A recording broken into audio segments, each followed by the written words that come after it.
बहुत बहुत स्वागत है आपका। Thank you very much for coming to the session. तो आज की प्रैक्टिस हम शुरू करते हैं। देखिए, आज के सेशन में हम करेंगे डेली यूज के सेंटेंसेस की प्रैक्टिस जो हम अपने कॉन्वर्सेशन में इस्तेमाल करते हैं। जैसे मैं आप एग्जांपल बोल के बताता हूँ मैं आपको। जैसे कि 3 साल के बच्चे ने मुझसे पूछा कि रात क्यों होती है, मैं चक्कर में पड़ गया।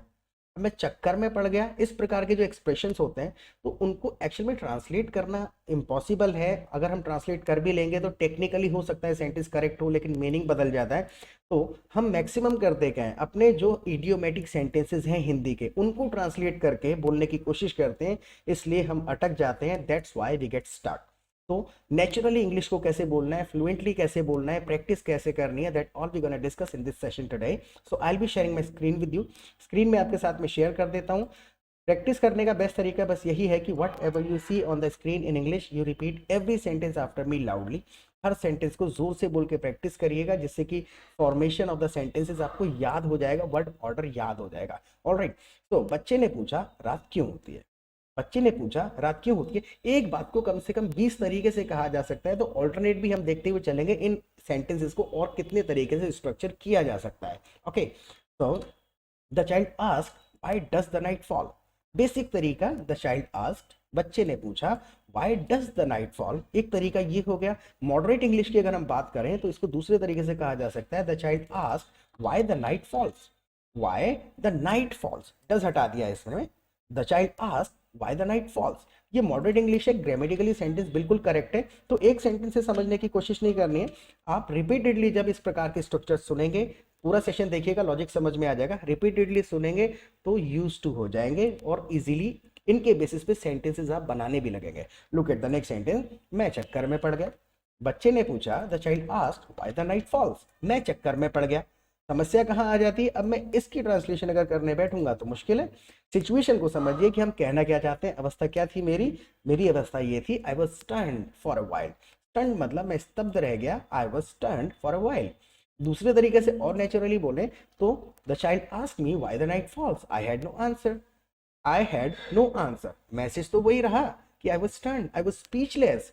When the child asked me why the night falls, I became speechless. तो सिचुएशन के हिसाब से सिचुएशन में क्या कहा जा सकता है हमको ये पता होना चाहिए। ट्रांसलेशन करने की अगर कोशिश करेंगे then English is very difficult, but if you try to speak it naturally then it is the easiest language in the world, I believe. Right. तो सिचुएशन बतानी है। Look at the next sentence. मैं ये 3 साल के बच्चे को कैसे समझाता। The child asked me why the night falls. उसने मुझसे पूछा तो मैं ये 3 साल के बच्चे को कैसे समझाता। राइट। कई तरीके से सेंटेंस को हम बोल के देखते हैं। How could I have explain this to a 3 year old child. How could I have explain, जो काम मैं कैसे कर सकता था। How could I have explain this to a 3 year old child, I was stunned. Right. When he asked me this question, I was like, how to explain this to a 3 year old child. दूसरे तरीके से अगर हमको ये literal grammatically structure नहीं करना आ रहा है तो बहुत इजी तरीके भी होते हैं हमारे पास में। तो होता क्या है कि हमें ऑल्टरनेट्स पता होने चाहिए। जैसे कि when my son asked me this question why the night falls, I was like, I was like का मतलब मेरी अवस्था थी, मैं सोचने लगा, I was like how to explain this to a 3 year old child. बिल्कुल सिंपल आपने कह दिया। I was like, how to explain this to a 3 year old child, या फिर I was confused, how could I have explained this to a 3 year old child, कैसे समझा सकता था मैं 3 साल के बच्चे को। ये पूरा ग्रामेटिकली क्वेश्चन है। सामने वाले जिस बंदे से मैं बात कर रहा हूँ उससे मैं कह रहा हूँ, how could I have explained this to a 3 year old child, it was quite difficult for me at the moment, it was quite difficult for me at the moment, उस टाइम मेरे लिए बहुत मुश्किल पड़ गया ये। Now look at the next sentence। मुझे कोई कहानी भी याद नहीं आई। मुझे कोई कहानी भी याद नहीं आई। I also didn't remember any story at that time. I also didn't remember any story at that time. यहाँ स्टोरी हम कह रहे हैं, टेल वैसे होती हैं जो हम बच्चों को सुनाते हैं। I also didn't remember any tale at that time. Right. Story tale both the words can be used, कोई ज्यादा डिफरेंस नहीं आ रहा है। तीसरे तरीके से भी आप कह सकते हैं, I also couldn't recall any tale at that time. Recall जो हमको पहले याद थी, याद नहीं आई। I didn't remember any story at that time, both are same. तो ऑल्टरनेट्स हमको पता होने चाहिए। एक सेंटेंस के पीछे नहीं पड़ना है कि भाई ऐसे ही बोला जाएगा। इस बात को बोलने पे अगर आए, समय अगर हमारे पास हो, तो 20 तरीके से स्ट्रक्चर किया जा सकता है and the message will remain same. Message जो है वो सेम रहेगा। Right. Look at the next sentence. मैंने कह दिया रात होती है ताकि हमें पता चल जाए कि सोने का टाइम हो गया। When he asked me this question, तो मैंने कह दिया रात होती है ताकि हमें पता चल जाए कि सोने का टाइम हो गया। प्रॉब्लम कहाँ आती है, हम इसको भी समझते हैं और इसको इंग्लिश में भी बोलते हैं नेचुरली, लेकिन उससे पहले अगर आप चैनल पे पहली बार आए हैं तो प्लीज़ चैनल को सब्सक्राइब ज़रूर कर लीजिएगा। और दूसरा, आप हमारी लाइव क्लासेस भी अटेंड कर सकते हैं हमारे एप्लीकेशन पर।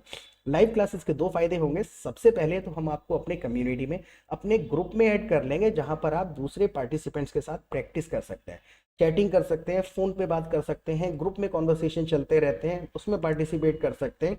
एक कम्युनिटी में मिल जाएगा आपको कंसिस्टेंसी, प्रैक्टिस, एटमॉस्फेयर, तीन ही चार चीज़ें चाहिए होती हैं, वो सब कुछ यहाँ पर आपको मिल जाएगा। और दूसरा, शाम को जब हमारी लाइव क्लासेस होती हैं तो वहाँ पर भी we simply come together every evening and we discuss English for 2 hours. 2 घंटे केवल डिस्कशन करते हैं कि इस सेंटेंस को कैसे कहा जाएगा और कितने तरीके से कहा जाएगा, इसके पीछे ग्रामर क्या है।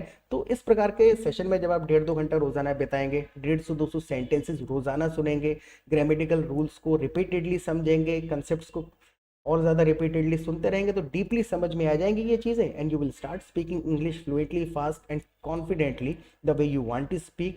और जहाँ तक फीस का सवाल है, बिल्कुल भी चिंता नहीं करनी है आपको, बहुत ही मिनिमल अमाउंट चार्ज करते हैं। तो लाइव क्लासेस में ज़रूर आइएगा और सेशन को पूरा देखने के बाद प्लीज़ फीडबैक ज़रूर दीजिएगा, because your feedback is very precious for us.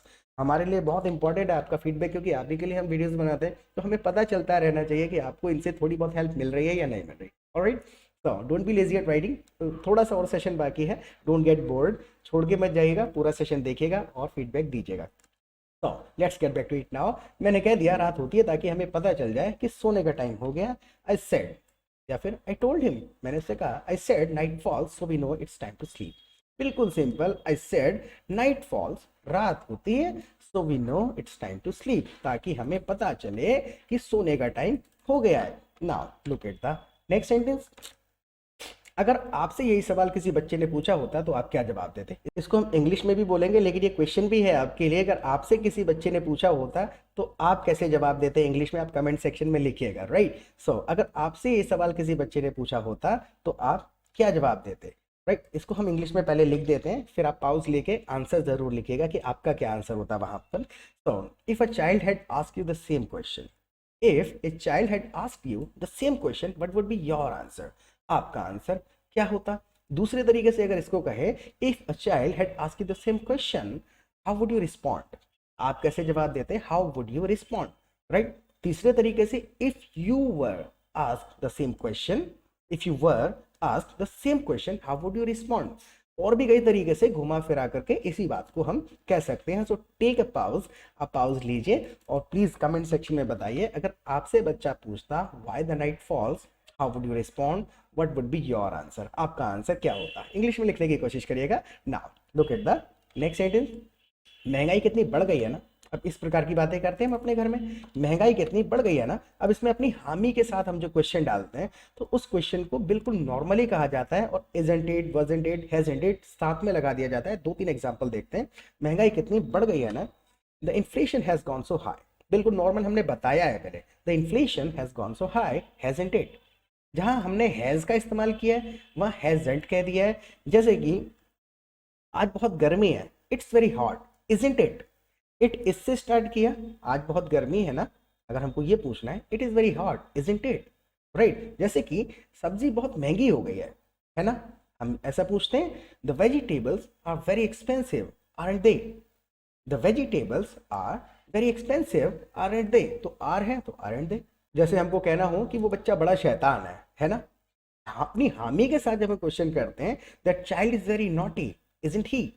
The child is very naughty, isn't he, right. तो 2-3 बार आप जब रिपीटेडली इन चीज़ों को सुनेंगे तो आपको खुद से लॉजिक समझ में आ जाएगा। और एक्चुअल में रूल्स अप्लाई नहीं किए जा सकते हैं, सेंटेंसेस हमको याद ही होते हैं। थोड़ा बहुत चेंज किया जा सकता है बात करने के दौरान, लेकिन हमको सुननी पड़ती है इंग्लिश ज़्यादा से ज़्यादा कि इस बात को कहा कैसे जाएगा। Look at the next sentence. कल मैं एक बलून लाया 80 रुपए का। The inflation has gone so high, बहुत ज़्यादा महंगाई हो गई है। कल मैं एक बलून लाया 80 रुपए का। I bought a balloon yesterday for 80 rupees. I bought a balloon yesterday for 80 rupees। बिल्कुल सिंपल सा सेंटेंस है। कल 80 रुपए का एक बलून लेके आया। हाँ, वही वाला जिसमें लाइट जलती है। अब यहाँ पर एम्फेसाइज कर रहे हैं हम, I bought A balloon yesterday for 80 rupees। अब वही वाला जिसमें लाइट जलती है। यू गॉट इट राइट, आप सही समझे, यू गॉट इट राइट, वही वाला जिसमें लाइट जलती है। अब ये सारे शब्द थोड़ी ना इस्तेमाल कर सकते हैं, नॉर्मल सिचुएशन बतानी है तो बिल्कुल सिंपल कह देंगे, yes the one with lights, yes the one with lights, जिसमें लाइट होती हैं, जिसमें लाइट जलती हैं, जिसमें लाइट दिखती हैं।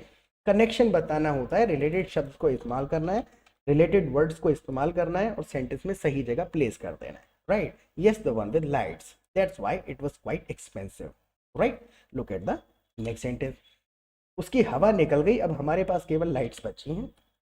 I bought a balloon for 80 rupees yesterday, लेकिन अब उसकी हवा निकल गई है, अब हमारे पास केवल लाइट बची हैं। It has deflated.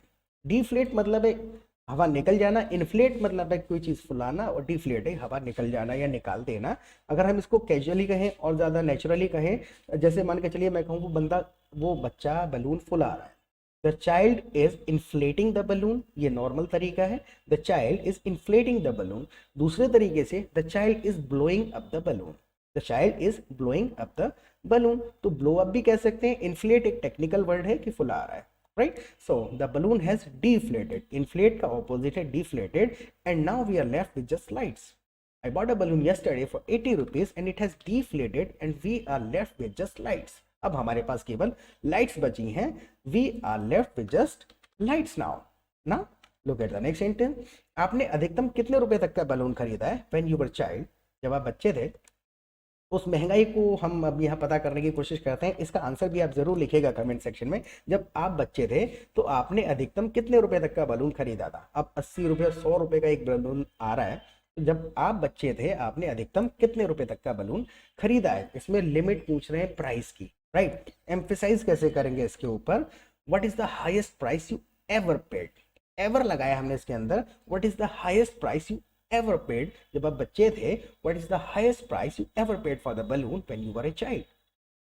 आपने बचपन के दौरान हमेशा, मतलब आप खुद से लॉजिक समझ रहे होंगे तो एक बार रिपीट करेंगे समझ में आ जाएगा। एम्फेसाइज कैसे कर रहे हैं एवर लगा करके। What is the highest price you ever paid for a balloon when you were a child, right. तो आप इस क्वेश्चन का जवाब भी जरूर दीजिएगा इंग्लिश में। आपका सेंटेंस ठीक होगा then I will give you a like, और गलत होगा तो हम उसको करेक्ट कर देंगे। एंड इस सेशन के बारे में प्लीज़ फीडबैक ज़रूर दीजिएगा कि इससे थोड़ा बहुत आपको सेंटेंस स्ट्रक्चर सीखने में हेल्प मिलती है या नहीं मिलती है, और प्रैक्टिस करते रहें। फिर मिलेंगे एक नए सेशन के साथ। Till then take care of yourself.